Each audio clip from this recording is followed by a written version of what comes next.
Vem aí o Liderar, o Encontro Nacional de Líderes de Jovens e Adolescentes. Venha obter ferramentas que ajudarão você a lidar com os problemas dos jovens e adolescentes cristãos em diversas questões, como sexualidade, drogas, universidade, redes sociais, louvor, santidade e tantos outros dilemas e questionamentos vividos na juventude. De 5 a 7 de novembro na Assembleia de Deus, em Belém, São Paulo, com os preletores José Wellington Bezerra da Costa, José Wellington Júnior, Ronaldo Rodrigues de Souza, José Satírio dos Santos, Raul Cavalcante, Pastor Lelis Marinho, Milton Didini, Joari Josué Carlesso, João Barbosa, Arnaldo Sena, Jamiel Lopes, Luaran Lins. Participe, monte sua caravana e venha para o Liderar, o Encontro Nacional de Líderes de Jovens e Adolescentes. Inscreva-se agora mesmo no site www.editoracpad.com.br/Encontro de Líderes.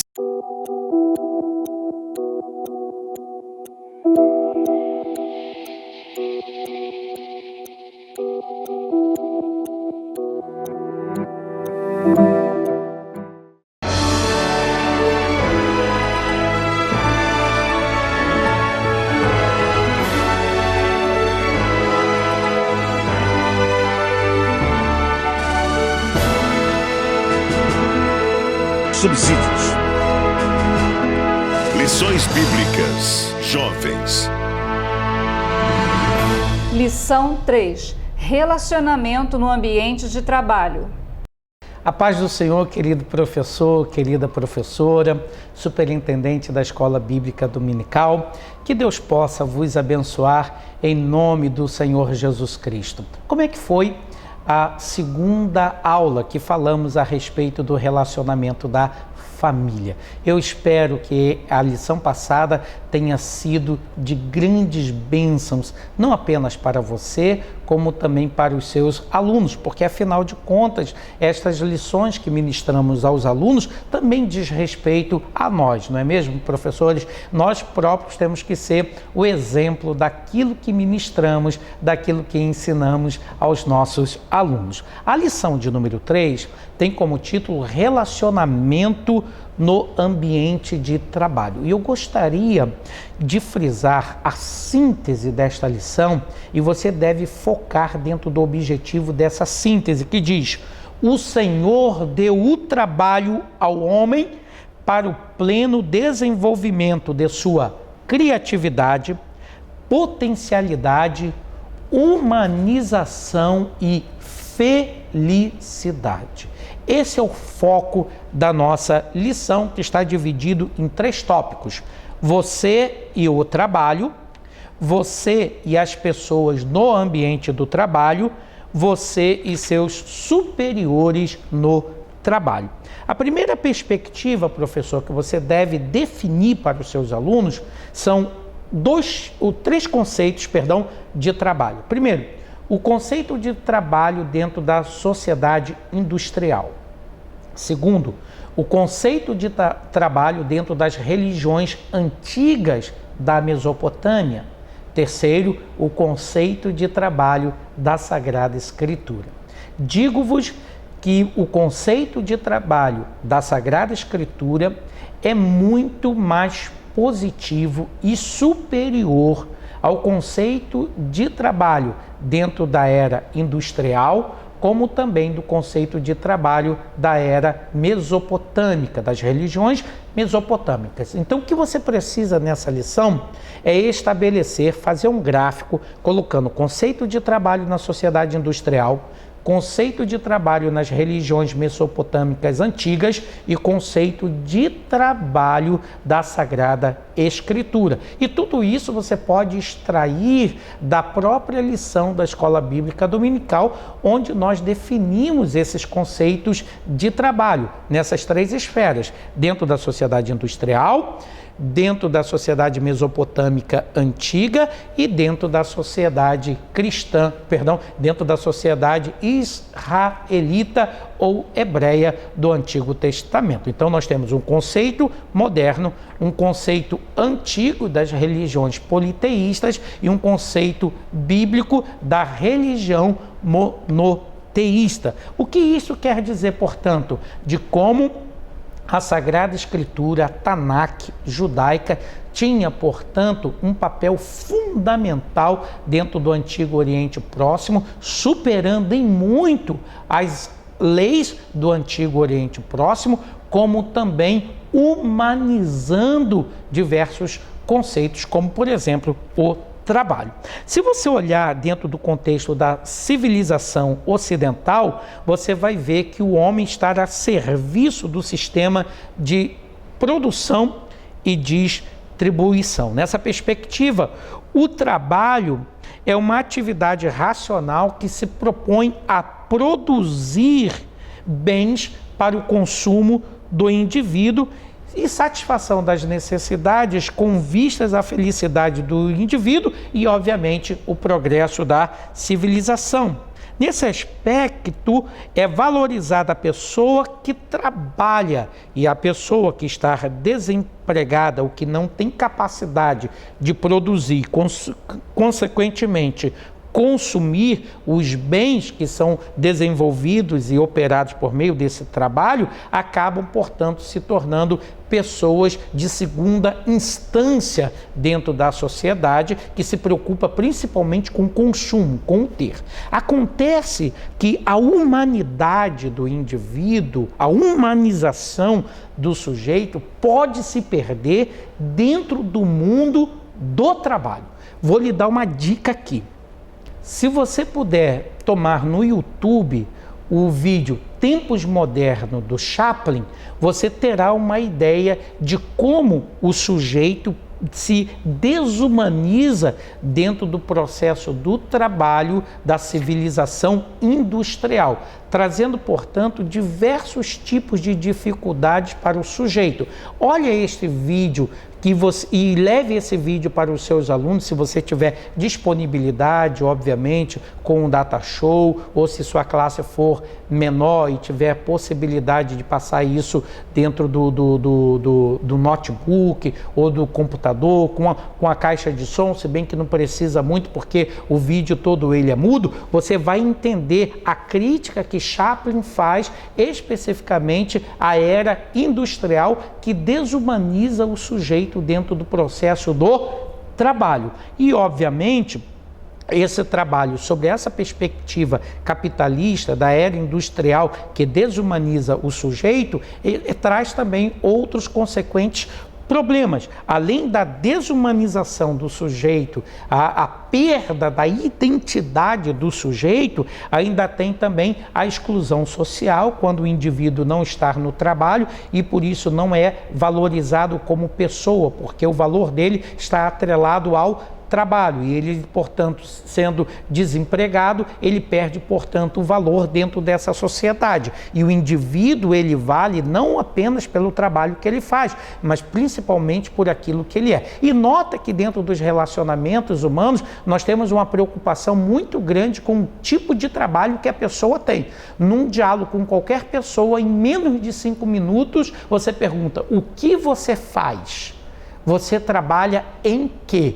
Isso daí está por causa de uma preocupação, porque dentro do contexto da sociedade, o tipo de trabalho que o indivíduo exerce tem, portanto, uma influência do seu status quo dentro do contexto social que ele vive. Lembro-me muito bem uma história de um certo político na Grécia que perdeu uma das eleições e seus inimigos políticos, para humilhá-lo, colocaram para fazer parte para dirigir o sistema de esgotos da Grécia, achando que isso iria ofendê-lo.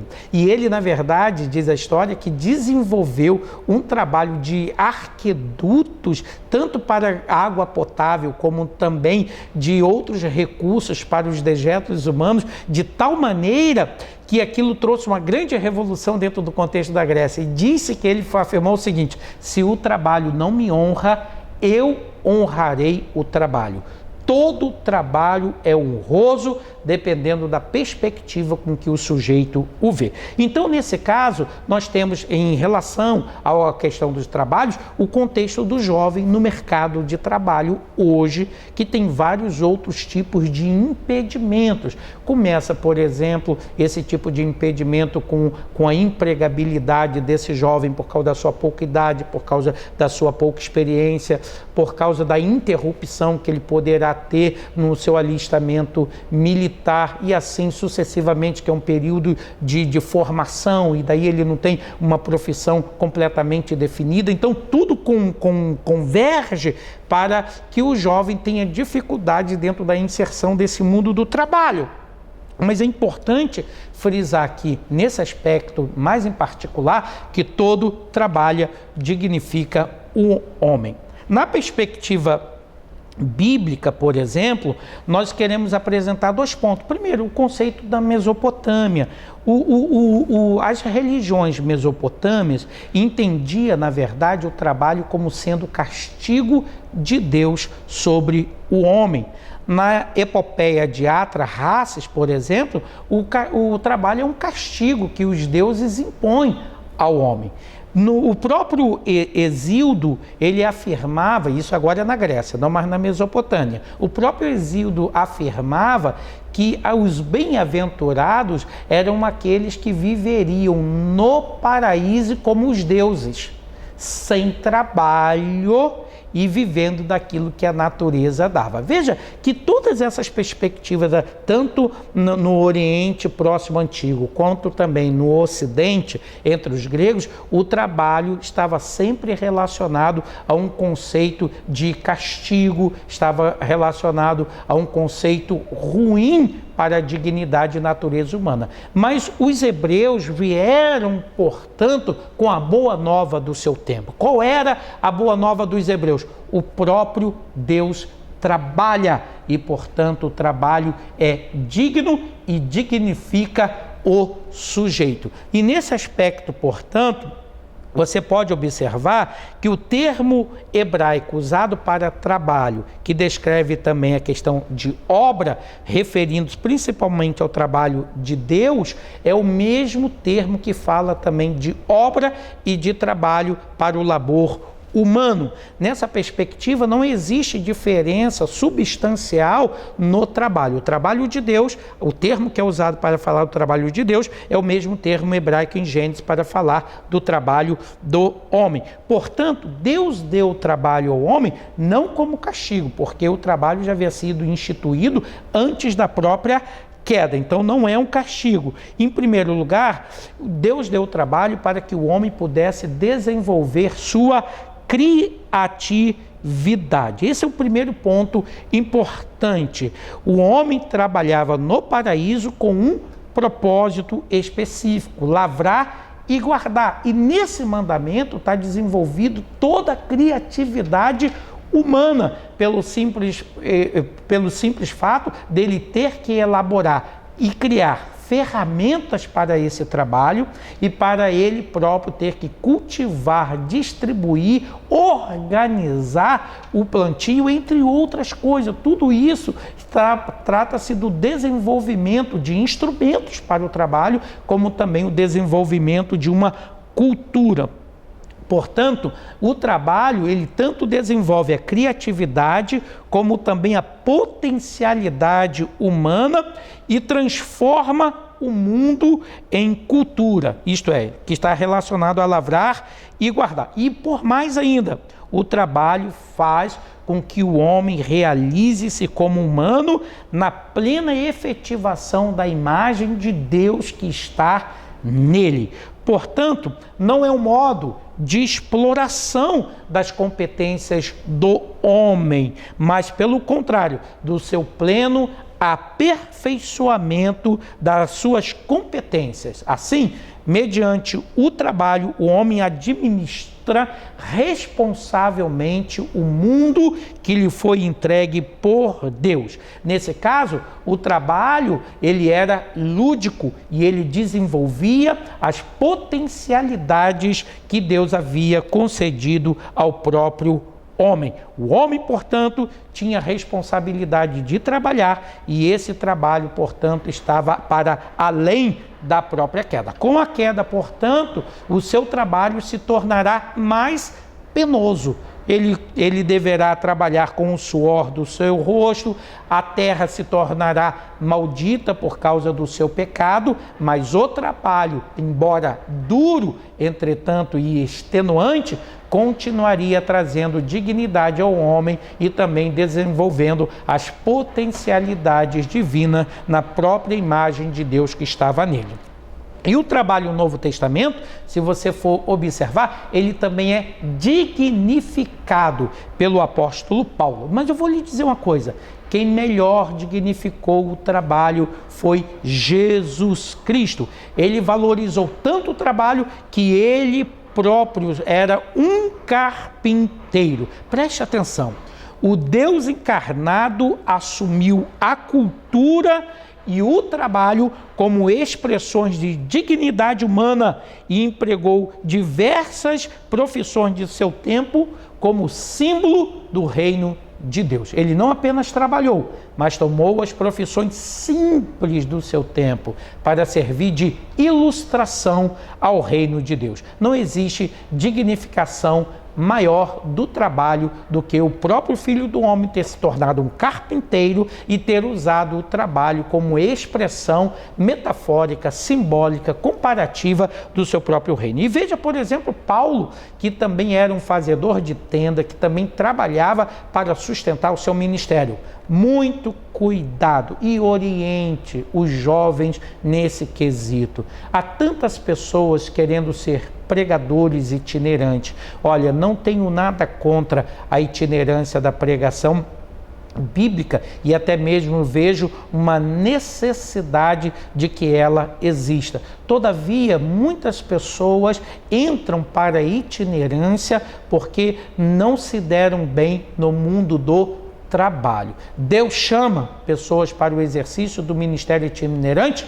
Chama, mas ensine o seu jovem a guardar com paciência o tempo de Deus para a vida dele. Se é que ele foi chamado para ser um pregador itinerante, para ser um professor itinerante, se é que ele foi chamado para um ministério, peça-lhe para aguardar o tempo de Deus na sua vida e não se precipitar, principalmente para fugir do mundo do trabalho. Lembra-se do texto de Paulo aos Tessalonicenses?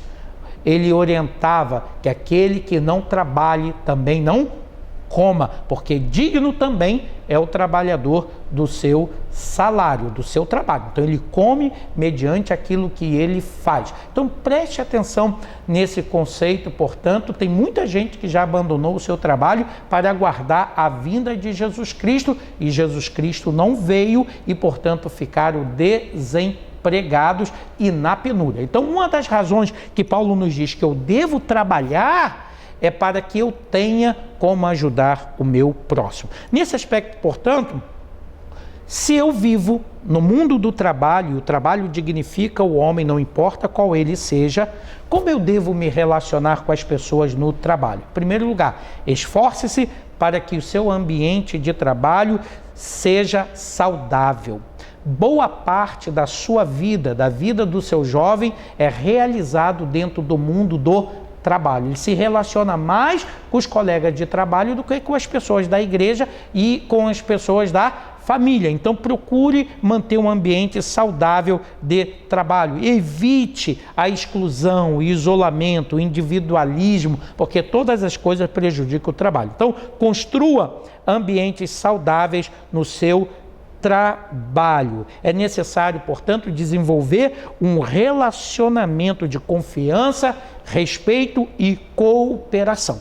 Quando os conflitos aparecerem, entenda que os conflitos são positivos e eles devem ser resolvidos dentro da ética e da postura cristã, como nos ordena a Bíblia. É preciso que haja paciência, maturidade e compreensão para solucionar problemas e rusgas dentro dos relacionamentos no trabalho. Que depender de você, seja maduro e tenha um bom relacionamento com todos, em nome de Jesus. Assim, o seu relacionamento com os seus superiores no trabalho deve ser realmente um relacionamento amistoso, de confiança, de amizade, na qual você principia obediência aos princípios divinos que sempre nos ordena a sermos sujeitos às autoridades, principalmente no trabalho. Mas se meu chefe é incompetente, olha, você deve observar que o incompetente ele é inseguro, desconfiado, imaturo, invejoso. E é muito difícil se relacionar com chefes incompetentes e difíceis. Mas eu quero dizer, não fale mal dele. Honre-o em suas decisões e procure de toda forma convencê-lo do seu profissionalismo. Que Deus possa lhe abençoar em nome do Senhor Jesus Cristo, que essas lições sejam de bênção para a vida do seu aluno. Professor, professora, Deus é contigo nessa tarefa tão árdua para ministrar a respeito do mundo do trabalho. O Senhor seja contigo em nome de Jesus Cristo. Amém. CPAD, 75 anos. A editora da Escola Dominical. CPAD, vem crescer com a gente.